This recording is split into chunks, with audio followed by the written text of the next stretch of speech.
અમિત ખૂટના મામલાની અંદર જે છેલ્લી ઘડીએ અંતિમ ઘડીએ જે એક નોટ મળી આવી હતી, નોટની અંદર આ તમામના નામ લખવામાં આવ્યા હતા, જેમાં એક સગીરા હતી કે જેને એક સગીરાએ અમિત ખૂટની ઉપર આક્ષેપ લગાવ્યા હતા કે અમિત ખૂટે મારી સાથે બળજબરીપૂર્વક દુષ્કર્મ આચર્યાની વાત જે છે તે કરવામાં આવી હતી, ને ત્યારબાદ આખા આ મામલો સામે આવ્યો હતો.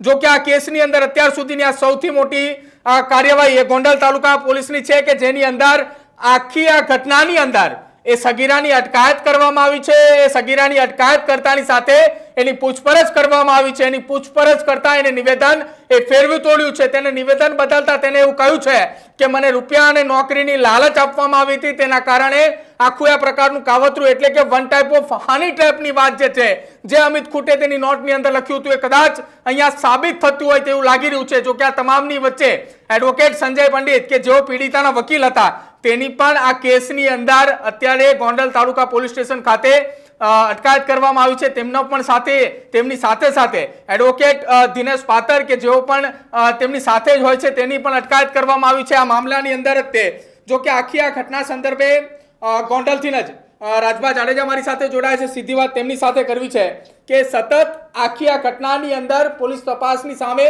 એ પોલીસ કઈ દિશામાં કાર્યવાહી કરે છે તેને લઈને સવાલો ઉપસ્થિત થતા હતા. એ વચ્ચે ગોંડલ તાલુકા પોલીસની સૌથી મોટી કાર્યવાહી સામે આવી છે.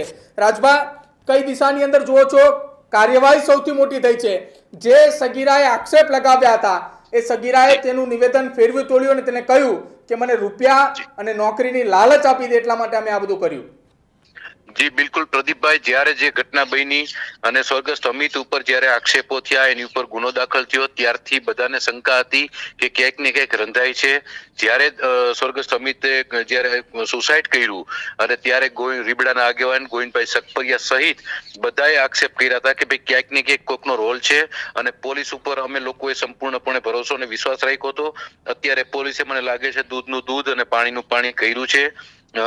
ભાઈ દિનેશભાઈ પાતર એડવોકેટ જે કોંગ્રેસના નેતા છે, કોંગ્રેસના આગેવાન છે, હમણાં થોડા ટાઈમ પહેલા જીગીસાબેન ની બધા આવ્યા ત્યારે પણ એમના સમર્થક તરીકે હતા અને ગોંડલની અંદર હંમેશા કોંગ્રેસનું કામ કરતા હોય છે. તો આજે એમનો રોલ આમાં જે કઈ છે એ સામે આવ્યો છે એવું અમને હમણાં થોડી વાર પહેલા જ જાણવા મળ્યું છે અને પોલીસ આની ઉપર સખત કાર્યવાહી કરે તેવી અમારી બધાની માગણી છે.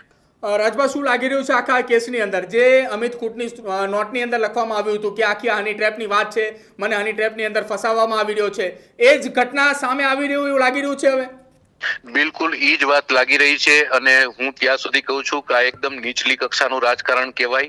કોઈ દીકરાનો ભોગ લેવાય જાય, કોકનો પરિવાર ઉજળી જાય, આ હલકી કક્ષાનું આવું નીચલી કક્ષાનું રાજકારણ ક્યારેય કોઈએ ન કરવું જોઈએ.